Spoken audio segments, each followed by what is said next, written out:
Hi guys, it's Janet. I have Jeffrey Gilbert with me from Langston Hughes High School in the Atlanta area. First question to you. I know you're very proud of your braids and your locks. Can you tell me a little bit about your journey with your hair? So it's kind of been a long journey as far as self actualization and I guess finding myself identity wise. So I'm biracial. Kind of went through a lot growing up in the Atlanta area in 80s and 90s. So at first I had braids and afros and things like that to I guess try to identify and find myself and confidence within myself, which I lacked for a long time. And I mean, it just came to me for that purpose. So it was way before popular and Migos. I was I had the locks way before the cool phase or whatever. And just the journey with that, going through athletic training. I mean, it was for me. It was very difficult getting in. Had the skill, had the aptitude. Actually, got accepted to the program. And then it was like a big issue to have hair within the program of a certain length. Um, and so I kind of had to go through an issue with, meeting with the president of the university and whatnot to even kind of get going as being an athletic trainer. So I went through trials and tribulations to even start athletic training. And then once within it, I mean, you kind of hear, and we talked about, the tattoos and things like that about the people destined failure upon you, based on your outer appearance. So, was kind of told, at that time, early 2000, mid 2000s, that people didn't have locks at NATA or CETA or different programs or whatnot, and kind of reinforce that if you maintain this image, things might not be the light at the end of the tunnel for you. But for me, it was more about having confidence and being able to look myself in the mirror and being fully in love with myself, and comfortable. And so I decided at that point, some missions I may not, or some opportunities I may miss based on outward appearance. And that would be fine, as long as I be wealthy spiritually and internally. Um, and we were also talking about not being able to work football in undergrad based on my locks and it not being a good look per se for booster clubs and people that donate money to the football program. So I mean, it definitely created a journey into athletic training. Definitely had to be, I think Renee talked about it on a Think Talk a while ago. You got to be 2 times or 10 times better than a peer, to be seen as equal. And so that it was a bad thing that kind of stuck with me. I think to make me stronger. And then even within like beginning athletic training, you kind of get, people say the same thing, and it's kind of stunning that it's a multi-dimensional. So you have a certain group of culture that doesn't quite understand and it's image only, and then you have what you thought may be your own culture, but it's a different outlook on that's old school. Is like, oh, you shouldn't have this or you shouldn't have that.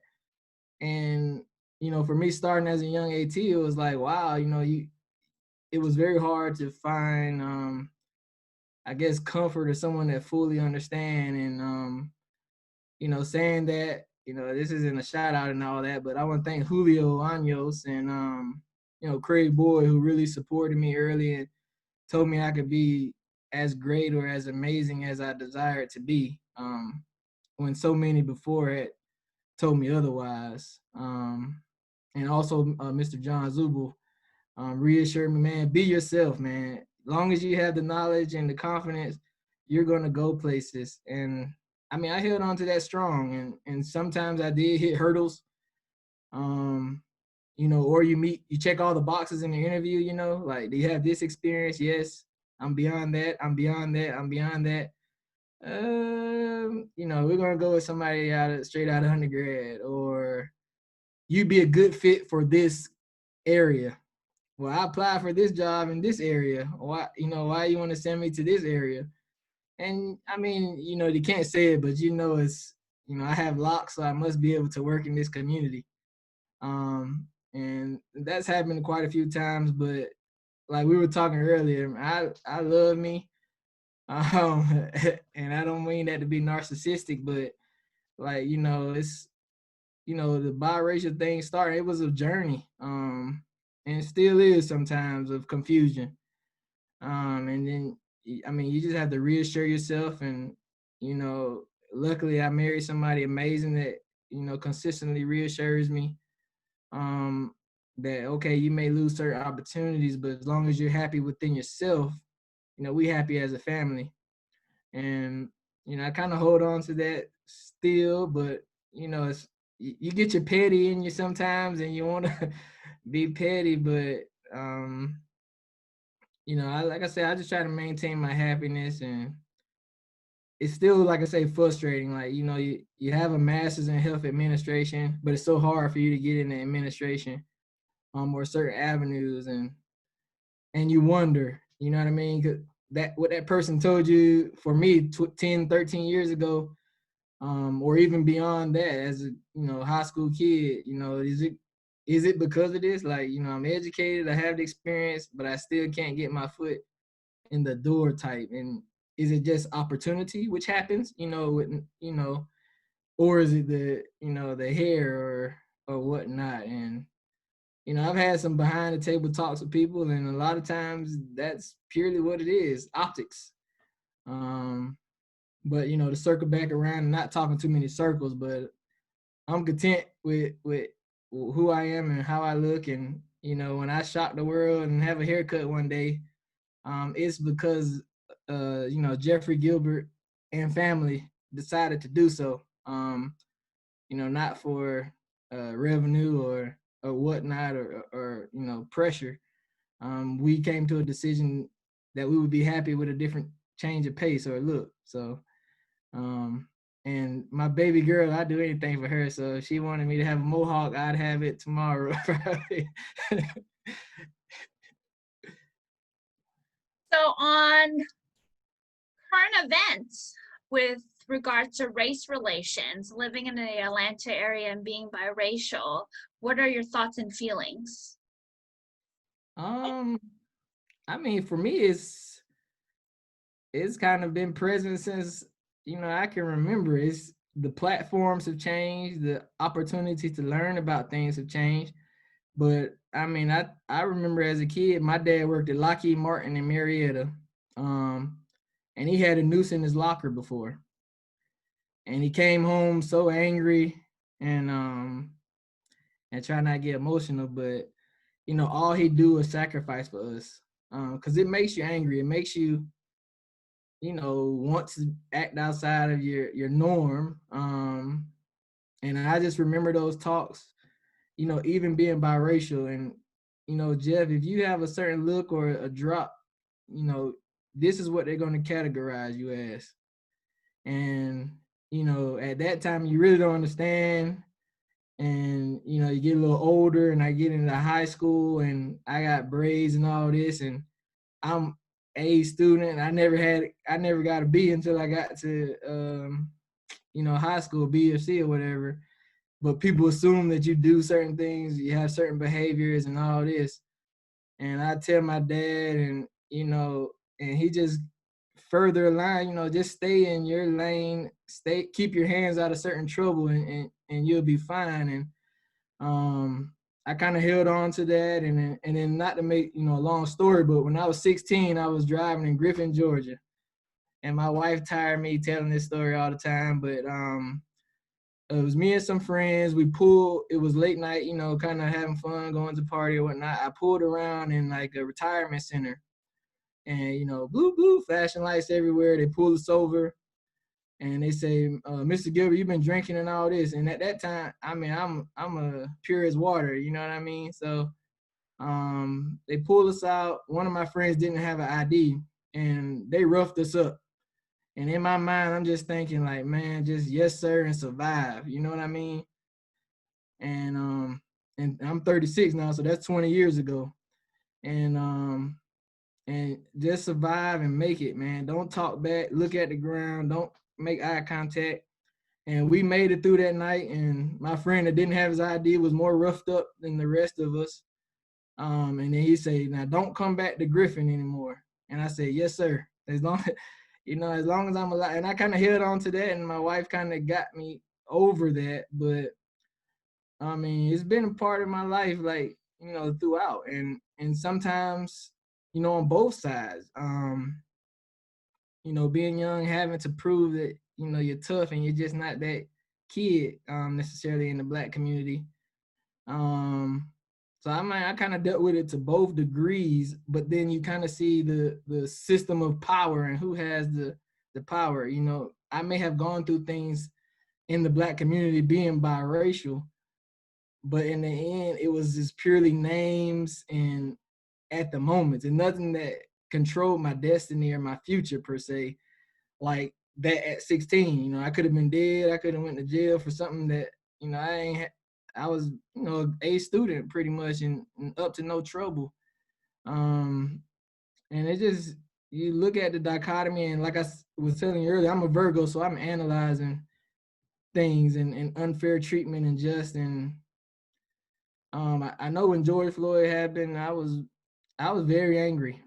Um, and I'm trying to think about how to say this the right way, but it's a joke oftentimes that where they say certain demographics say man, I hope somebody is not in my seat. And me, I was wishing somebody, I wish somebody was in my seat, kind of thing. And it kind of had to circle around and pray on it and sleep, and might have cried a time or two that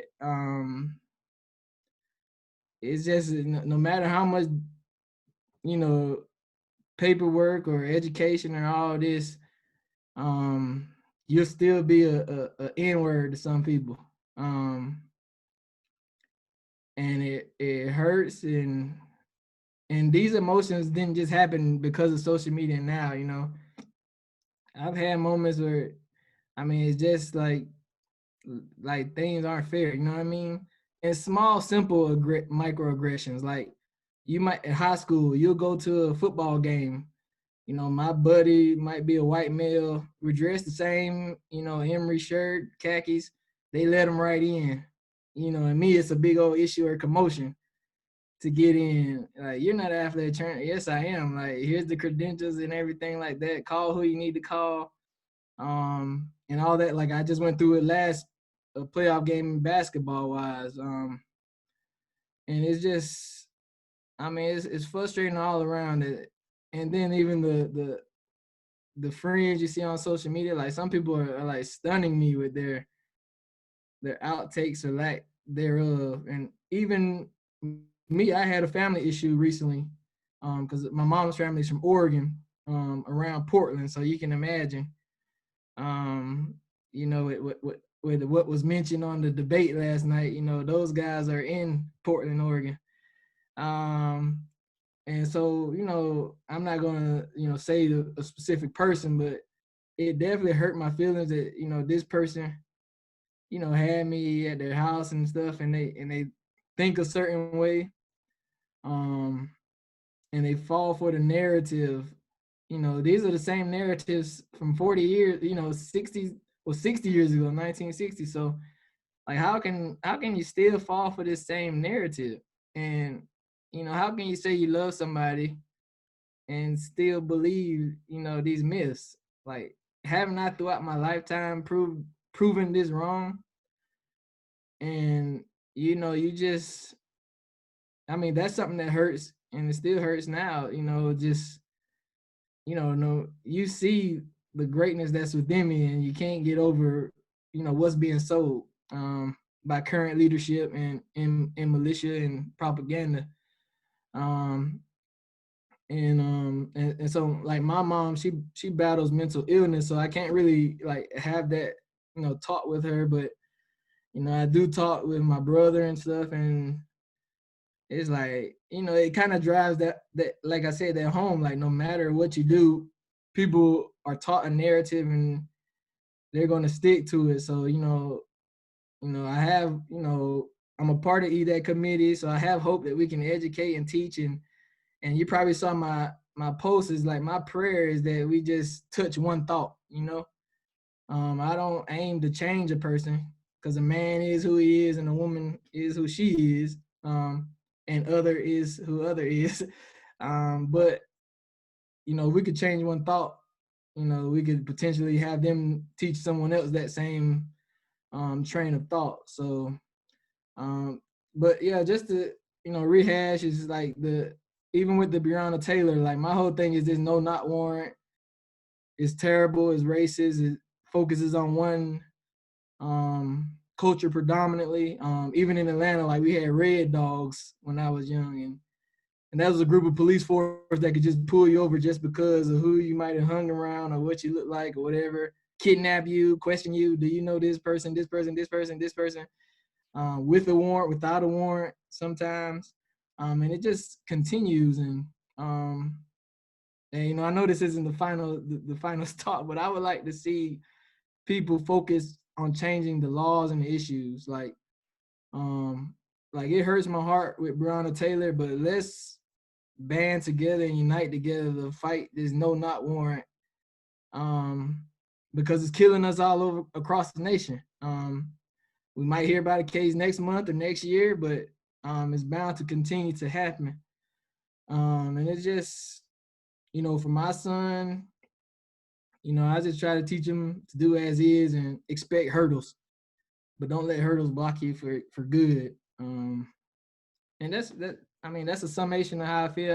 I probably talked all around the box, but we in it battling every day, and I'm thankful that you came across and are doing this, and we got EDAC and make small changes. And um, like, I've been working in a certain demographic, so I try to educate and talk to them. It's okay to have your own thought pattern on things, because a lot of times we have a mob mentality on ideas. But make a change, and live the life that you want portrayed, so to speak. And I try to do that the best I can, and we all fall short, but hopefully I'm making some people proud, and I'm changing some minds and some narratives about the certain thoughts they may have on certain races, and whatnot. And I'm still learning as well, so you know it's just a ever learning process for us all. Some are more fortunate to have been in the kitchen for a longer period of time, so to speak, and some people only walk past the kitchen, they never been in it. So we're gonna educate them, like I said, as well, and having patience too. So patience to educate,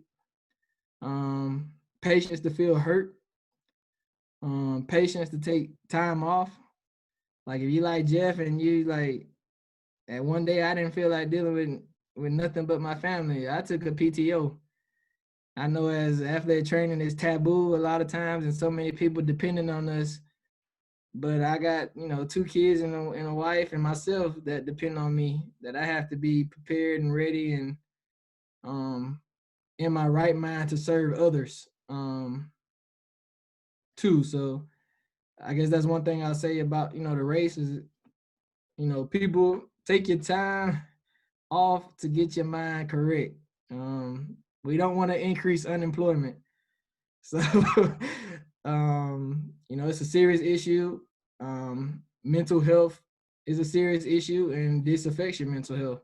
Like for me, I'm holding baggage for 30 something years of racism. And we educate and work on things, but it's still hard to let go through counseling and everything. And it's normal. And if you have a buddy that's an ally, talk to them about being receptive and allowing people to talk to them about their feelings, or directing them to people that they could talk about things, because we all deal with microaggressions, um, sometimes on a daily basis. So I think I answered your question. I don't know. I'm kind of, Yeah. You're doing great. yeah, I'm kind of everywhere, and I think my mind works that way. So I have 5 ideas that I shoot out and not necessarily in line. No, you made some amazing points in terms of it's baggage. It's baggage you have to carry around. It's baggage that you might or might not even know how to unpack or how to deal with, but you still have to be a husband, be a father, be an athletic trainer, be a role model, be an administrator, all these titles that we have. So on your final statement, I want you to kind of talk about or tell people to take care of themselves. Yeah. So I mean, for me, like I said, I work too much, like most athletic trainers do. But like when I had my daughter, 2014, it really taught me a lot about, your worth, I guess, in the world, and work isn't everything. And then I also, unfortunately, I was laid off in 2016. So through all my stress and worries about providing all that, it was a consistent thing that was always there for me. And that, that was a higher power and family. And, when I was kind of laid off for things, and you see who cares and who doesn't care, and, um, that stayed consistent. And so for me going forward, beyond that point, I'm always going to take time off for events and things like that. And even at unopportune times. And sometimes I have repercussions and I deal with them. And we all have to balance what's necessarily worth it. Like my daughter's birthday or this high school football game. And I've had to make that choice before. And, if any blame on losing or whatnot, I'll take it all on for that smile or that joy. And I like to get that across, to athletic trainers is, man, family's forever. Your career lasts 30 something years if you're lucky. And family's there to the grave, hopefully. So, take your PTO, do your yoga, talk to people, which is something like a Virgo, we pack things in, and I hold on to things and get angry and cry and all that. And just trying to, even me at 36, working on unloading, more so than packing. And then, as far as Black community taboo is counseling, and counseling's okay. Sometimes people can't listen neutrally, or they already preset in how they want to feel, they want you to feel. So counseling is okay in that regard. And then as far as, race, um, talk is just follow up with laws that may change things. Sometimes, we get caught up in a character, um, and it is sad, and I do agree with that, but we have to move beyond, the character, because the character fades. And I don't know if you see things how it seems like we're all making change and then we fade back, and then we all making change and fade back. Um, but let's, work on changing laws, work on getting into certain environments and establishments and uplifting ourselves. Like Carla Gilson is doing an amazing job. But let's stop having unicorns and make it a commonplace, within that avenue. And then something that speaks to my heart, HBCU wise, I worked at HBCU for 4 years. Felt like I did an amazing job, but didn't feel like I received a lot of, you know, I guess support or, peer uplifting that I thought. So, reach out to your HBCU athletic trainers. They're doing an amazing job shaping the youth and dealing with dealing with headaches, dealing with understaff, underfunding, hidden funding, and really support them and uplift them. And the same thing with community. Let's bring like, and me and you talked about this, communities that don't have athletic trainers.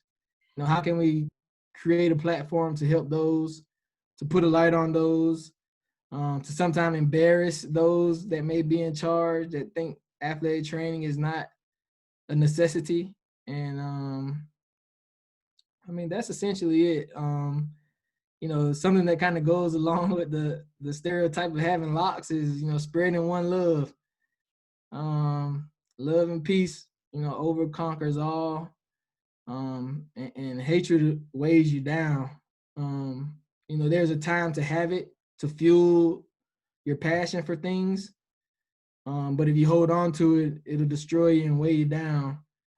Um, and not saying I've been there often, but I have been to a place where I thought negative based on it. And you just have to let it go as much as you can. But like we discussed earlier, you know, there is baggage.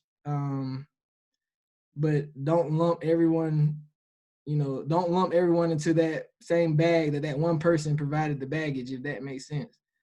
And that's a constant battle, even for me. You know, it's easy to be like, man, he racist, man. That's that's messed up. And that may be the case, but don't let that hinder or stop you on your pathway to success. And then I guess just to wrap it up, you know, take, you know, young ATs, old ATs, middle age ATs, you know, look at, you know, a Miss Janet with tattoos being successful.